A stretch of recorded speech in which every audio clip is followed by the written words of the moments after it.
Good morning. Welcome to the Sport for Business Daily. I'm delighted to be joined this morning by Katie Mullan. She is the captain of the Irish women's hockey team that brought us to a World Cup final and will be heading towards Tokyo and the Olympic Games next year. You're very welcome, Katie.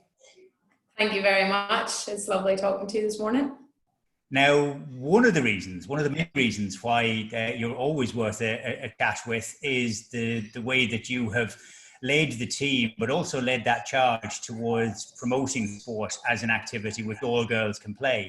You played camogie, you've obviously played hockey, and plenty more besides. But now you're the star of a brand new book from Jackie Hurley, Girls Play Too, in all your comic glory.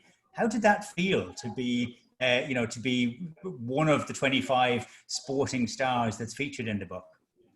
Yeah, it's a huge honor, and I think the book is written very, very well because there's so many athletes in it that I would have looked up to, and it's just crazy to think that they're on the page before or after me. So it's wonderful, and I think the thing that stands out to me is some of the girls I know, relatively well, but yeah, I read their little story in the book and I learned something new about them that I didn't know, which is very hard to do as an author, and Jackie has done brilliantly. How was the process? Did Jackie speak to you about it as she was writing it, or did she go away to a darkened room and just produce the words and then you didn't get to see them until publication time? No, so she first of all approached me about being involved, and I was delighted. And then we had, I suppose, a long interview, and then she went away and produced it, and I got a read of an early read of it with one of the first publications. So I was delighted with it, and obviously the illustrations in it are superb as well. I think they really stand out as portraying all of us as strong, positive people, which is very evident as you kind of flick through the book. Yeah, we've all done that on holidays, of sitting down and getting a little caricature of us done, which has perhaps some basic relevance to what we actually look like at that moment in time. But these really do look to have captured the sort of the inner sense of those. There were 5 illustrators that worked with it. Did they work off of material, just photographic material? You didn't have to sit for them or anything, did you?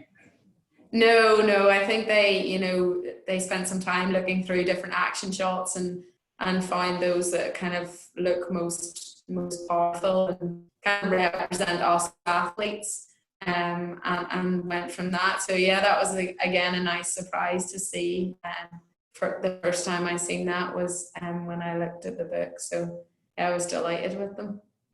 Great. Tell me, how has the lockdown been for you? When last we spoke on stage at the Women in Sport event back in November, we spoke about how you had gone into your new role in the world of biomedical engineering. Whoever thought that the medical world would be crashing in on top of every other world that we've got now? But how has the lockdown been for you? Were you working throughout, and how was the training with the squad when you came back together again?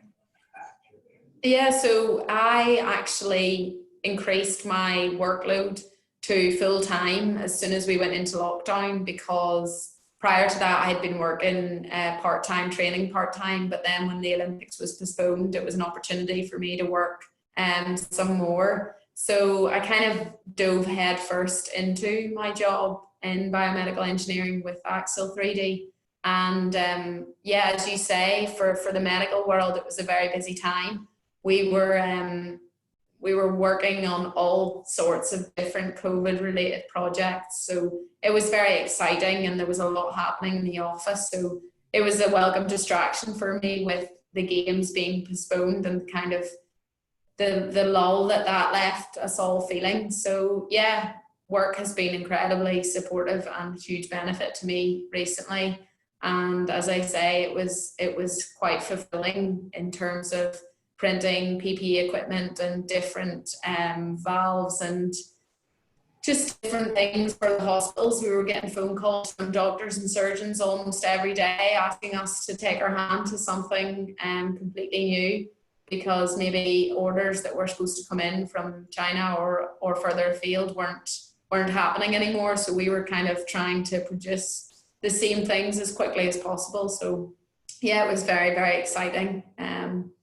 But I suppose getting back on the pitch the last couple of weeks has also been really, really fun. And, you know, there's been an excellent buzz about the group. The first few weeks we were training regionally. So I was meeting up in Belfast with the girls, and the girls were meeting up in Dublin and Munster. And then the Saturday just gone past was our first time as a full squad meeting up in Abbottstown for a session. So that was really, really, there was a huge buzz, and it was just brilliant to be back on the pitch with the girls and sort of starting the next chapter towards Tokyo next year. And it must have been really fulfilling. Like, you know, you were actually playing a part while we were washing our hands. You were actually sort of creating stuff that was helping to get us through this. It has, though, obviously had a huge impact. How are you feeling now at the moment about Tokyo? Because when back in March it was postponed and it was put back there, we kind of thought, well, look, it's inevitable, it's the right thing to do, and so look, we can all get ready now for 2021. But now that we're sitting here in August and we're looking at July 21 as being not quite so far away, and that we're not that much further down the line in terms of beating this, do you begin to worry about things like that the Olympics might not happen, or is that beyond your horizon? You're just head down preparing for what you imagine is going to be the case?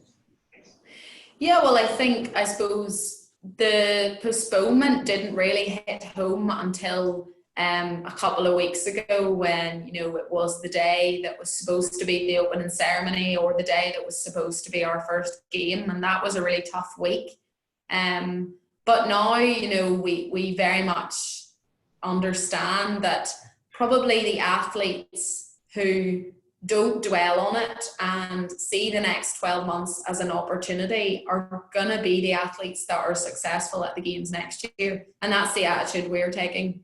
And I suppose with regards to, you know, wondering what the next 12 months holds, it's impossible to predict.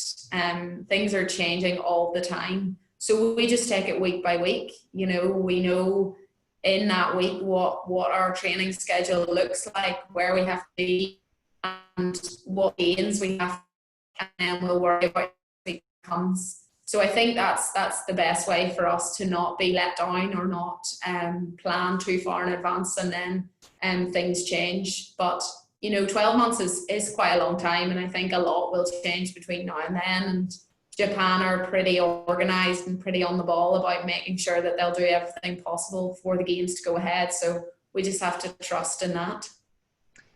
You've been living up in the north at home and working in Belfast as well. Have you noticed the differential between north and south in terms of the approach to sport, in terms of the approach to knocking this on the head? Yeah, definitely. And I suppose being so close with so many of my counterparts on the Irish team, it's something we discuss quite regularly, because the two governments are taking things slightly differently.